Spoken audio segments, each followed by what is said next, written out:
जय श्रीमन्नारायण। श्री धाम अयोध्या से आप सभी श्रद्धालु भाइयों को मंगलानुशासन प्रणाम। मैं गोविंदाचार्य गुप्तेश्वर जी महाराज। मैं अब सोशल मीडिया पर बिल्कुल नहीं आता, इंटरव्यू देना बंद कर दिया है। सोशल मीडिया पर बिल्कुल अब एक्टिव नहीं हूं और अगले साल तक सोशल मीडिया का मेरा अकाउंट बिल्कुल बंद हो जाएगा।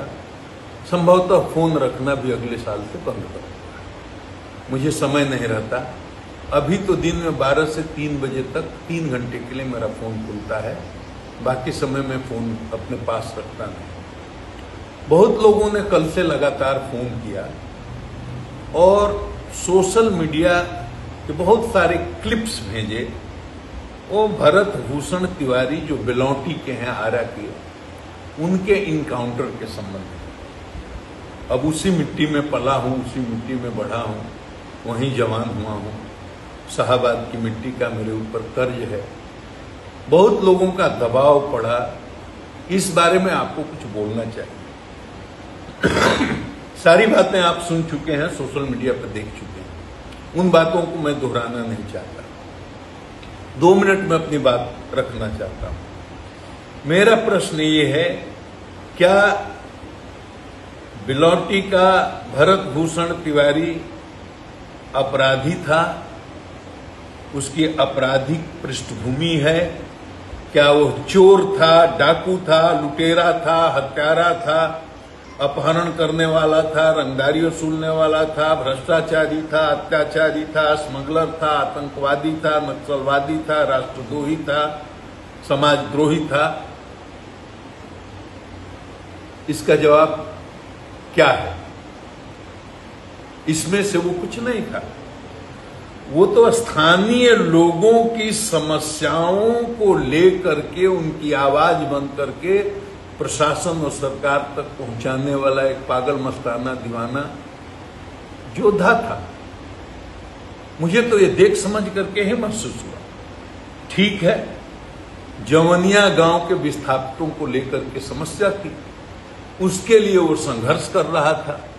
प्रशासन और सरकार तक अपनी बात पहुंचाना चाहता था। विरोध का उसका तरीका गलत था, लेकिन उसका उद्देश्य तो बहुत ही पवित्र था।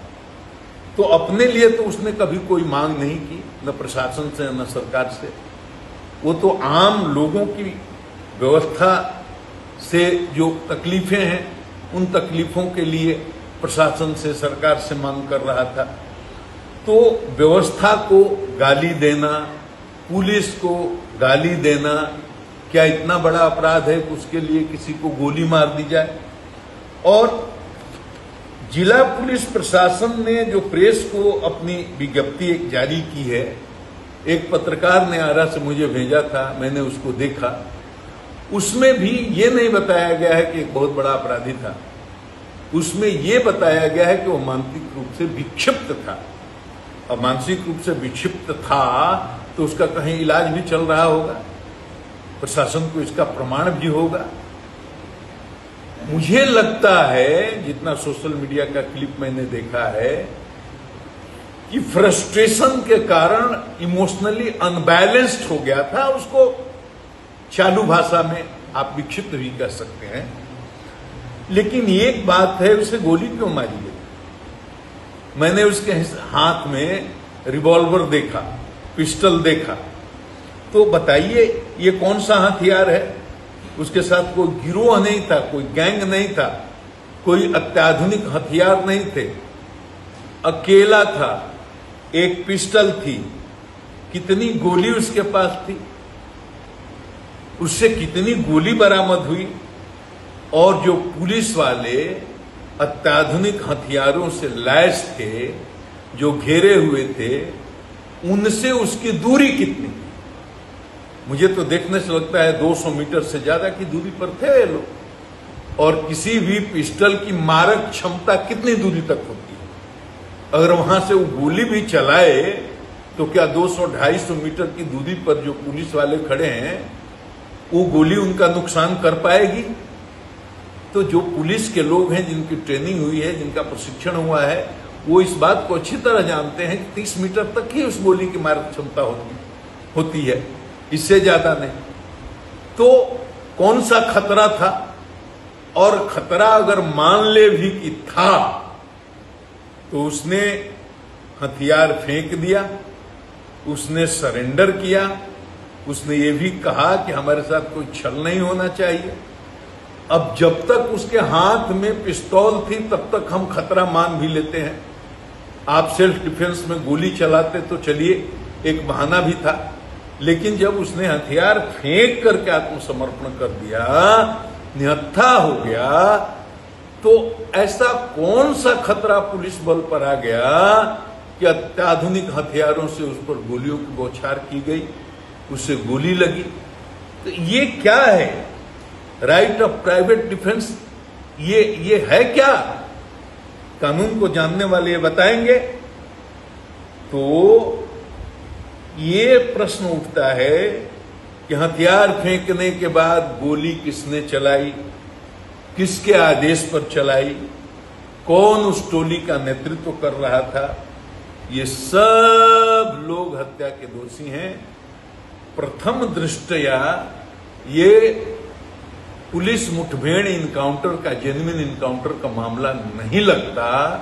सोशल मीडिया पर जितने क्लिप्स आ रहे हैं उससे स्पष्ट होता है कि हथियार फेंकने के बाद उसको गोली मारी गई, इसलिए प्रथम दृष्टया तो ये हत्या का मामला ही बनता है।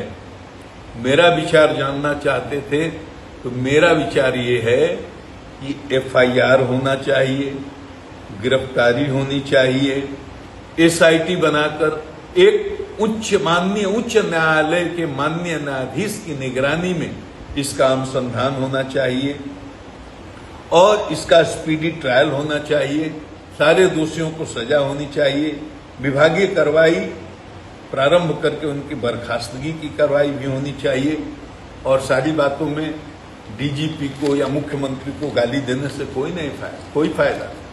थाना में कस्टोडियल डेथ हो जाता है, उसमें DG और मुख्यमंत्री कुछ नहीं कर सकते। पुलिस की ट्रेनिंग का दोष है। गाली दे रहा था इसलिए आप पागल हो गए, आपके अहंकार को चोट लग गई, परेशान कर दिया था इसलिए आपने उसको गोली मार दी, उसकी हत्या कर दी। ये बहुत ही गैर कानूनी काम है। मैं इसकी निंदा करता हूं और सरकार से ये मांग करता हूं कि इस कलंक को धो ले और दोषियों को कड़ी से कड़ी सजा देने का यत्न करे। और मेरी संवेदनाएं मृतक के परिवार के साथ हैं। जय हिंद, जय श्रीमन नारायण।